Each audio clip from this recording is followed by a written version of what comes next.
Idul Adha dan hari raya pada umumnya identik dengan hidangan daging, kambing, sapi, dan seterusnya.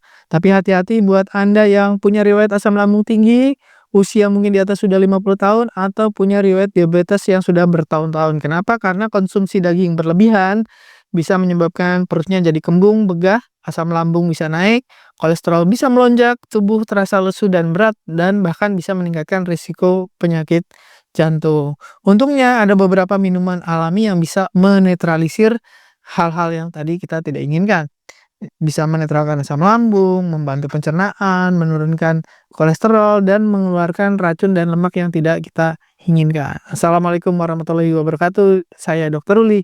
Di video ini kita akan belajar 7 minuman yang bisa membantu menetralisir daging yang berlebihan, waktu mengonsumsinya kapan, terus bahan-bahan apa yang diperlukan. Jadi cocok video ini harus Anda tonton kalau Anda ingin tetap sehat di tengah pesta daging nanti. Atau mungkin Anda punya riwayat asam lambung tinggi, lansia, kolesterol tinggi, atau punya riwayat diabetes bertahun-tahun. Atau Anda masih sehat tapi pengen supaya tidak mendapatkan efek negatif dari makan daging yang berlebihan. Jadi simak sampai tuntas. Kalau sudah siap, ayo kita mulai.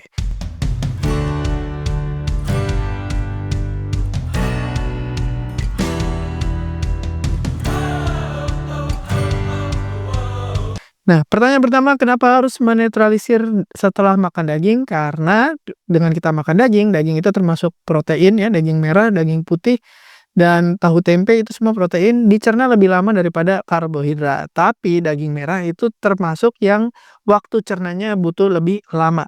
Nah, dengan pencernaan yang lebih lama itu akan menimbulkan banyak hal ya, banyak daging itu yang kadang-kadang tidak tercerna dengan baik, akhirnya terfermentasi karena ketemu bakteri-bakteri di usus menimbulkan gas yang bikin kita jadi kembung, begah, dan seterusnya.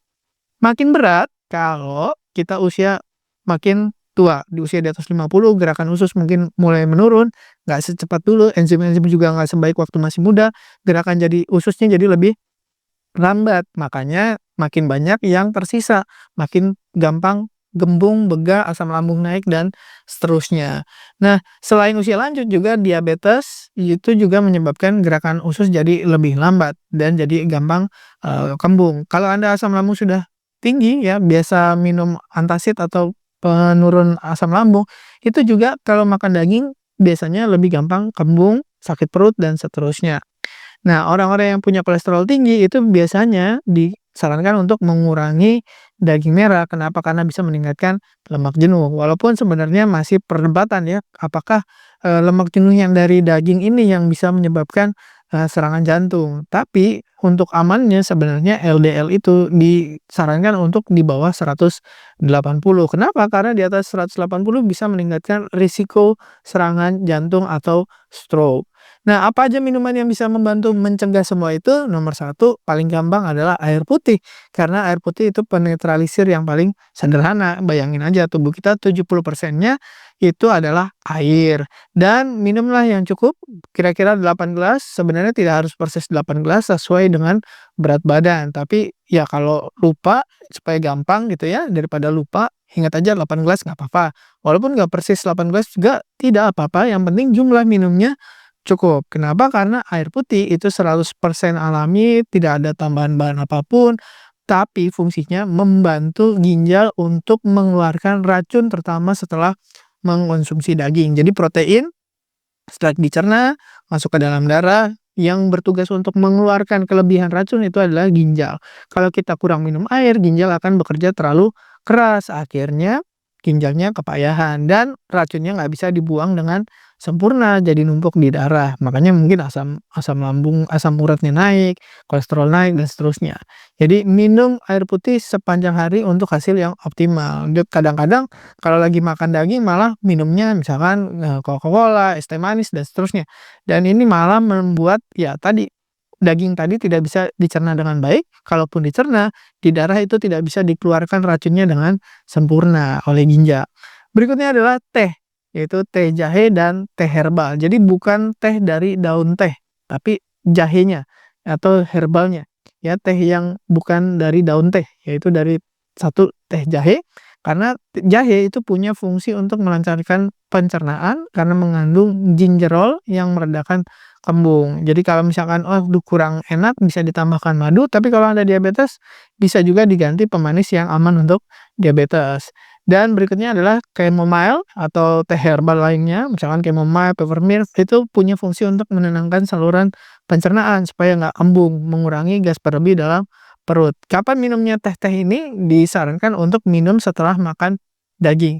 Jadi sekali lagi bukan teh dari daun teh. Kenapa? Karena teh dari daun teh itu malah mencegah penyerapan zat besi dan mencegah pencernaan protein dengan sempurna, ya. Jadi beda nih tehnya. Oke, berikutnya minuman yang keempat adalah jus lemon atau jeruk nipis. Kenapa? Karena dari keduanya kita bisa dapat banyak vitamin C. Vitamin C itu bagus sekali setelah kita makan daging merah, meningkatkan penyerapan zat besi dari daging merah. Jadi kalau misalkan kita punya anemia atau lagi banyak perdarahan, terutama yang wanita, itu silakan minum daging merah ditambah dengan vitamin C untuk meningkatkan penyerapannya. Vitamin C yang alami bisa didapat dari jus jeruk atau jus lemon atau jeruk nipis. Nah, kenapa nggak air jeruk atau jus jeruk? Karena ternyata selain kita mengharapkan vitamin C-nya, kita juga mengharapkan asam sitratnya yang tinggi. Jadi kalau jeruk yang biasa atau jeruk peras, itu asam sitratnya tidak setinggi jus lemon atau jeruk nipis. Kenapa? Karena asam sitrat membantu mengurangi kadar lemak. Jadi selain membantu penyerapan zat besinya, menurunkan kolesterolnya, juga bisa membantu pencernaan dagingnya di usus. Dan selain itu, vitamin C dari jeruk nipis itu membantu liver kita memproses lemak dari daging supaya tidak terserap terlalu banyak. Oke, minuman yang kelima yaitu jus sayur dan jus buah terutama nanas. Nah, jus sayuran hijau itu bisa dari daun, dari macam-macam ya, diambil misalnya bayam, seledri, mentimun, macam-macam itu dimasukkan terus di jus. Kenapa? Karena mengandung banyak klorofil dan serat menghambat penyerapan lemak yang berlebih. Tapi saya sebenarnya lebih menyarankan kalau untuk sayuran, terutama sayuran hijau, itu tidak di jus, tapi makan langsung, ya.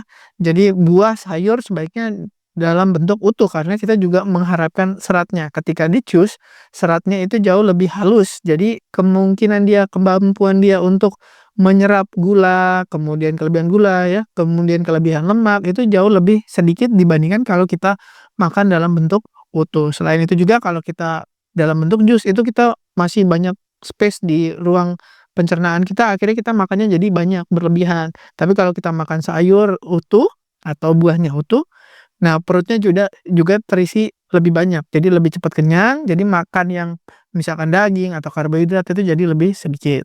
Nah, saran berikutnya karena kita bahasnya minuman ya, minumannya sayuran hijau. Berikutnya adalah jus buah terutama nanas. Nah, karena apa? Karena nanas mengandung enzim namanya bromelain. Itu fungsinya memecah protein pada daging. Jadi meredakan perut kembung dan melancarkan pencernaan. Lebih bagus lagi kalau nanasnya dimakan utuh, bukan bentuk jus. Tapi kalau nggak ada, ya daripada nggak sama sekali, daripada nanti kembung, begah, terus asam lambung naik, terus kolesterol naik dan seterusnya, daripada nggak di jus juga boleh gitu. Nah, yang lebih bagus lagi jusnya kombinasi buah dan sayur, itu menyeimbangkan setelah makan daging. Nah, kalau jus-jus ini sebaiknya diminumnya setelah, tapi kalau untuk jus sayur, ya biasanya diminumnya sebelum. Atau lebih bagus lagi, makan sayur dulu sebelum makan daging.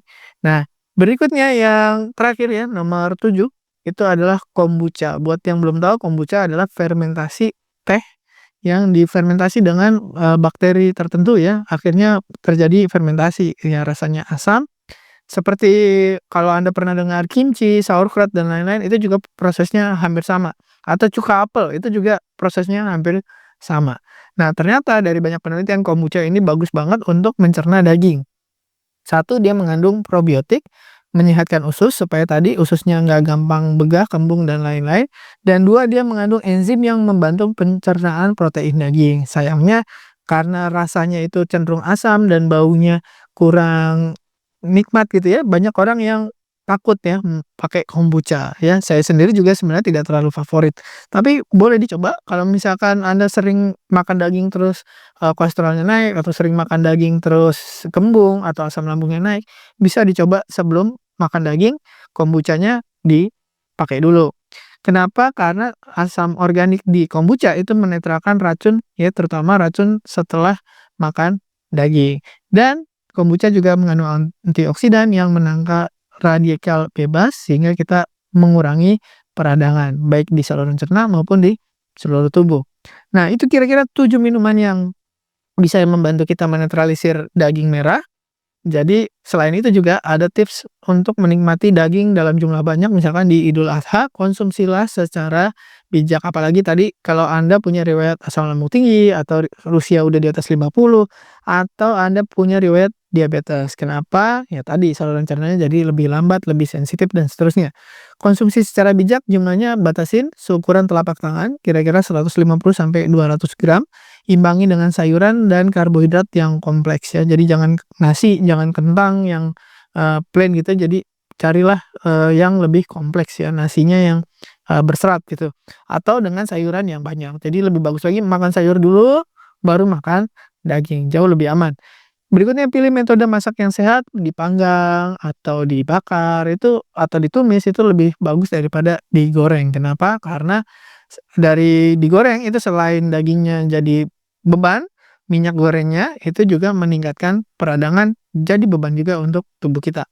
Berikutnya konsumsilah penetralisir yang sudah kita bahas tadi, air putih, teh jahe, teh chamomile, jus nanas setelah makan daging. Lebih bagus lagi kalau buah seperti nanas dimakannya dalam bentuk utuh setelah makan daging. Jaga pola makan seimbang, banyak minum ya, jangan berlebihan, sabar ya, supaya Anda bisa mengalami Idul Adha berikutnya di tahun depan. Terima kasih sudah menyimak, semoga bermanfaat. Saya Dr. Ruli. Assalamualaikum warahmatullahi wabarakatuh. Terima kasih telah menonton hingga selesai. Jangan lupa tulis pendapat Anda di kolom komentar. Saya Dr. Ruli dan saya sangat senang bisa belajar dan berbagi dengan Anda. Salam hidup sehat dan mulia. Jangan lupa tekan tombol like, subscribe, lonceng notifikasi, dan ikuti media sosial kami sehingga Anda tidak akan melewatkan ilmu berguna lainnya dari kami. Sampai jumpa di video berikutnya.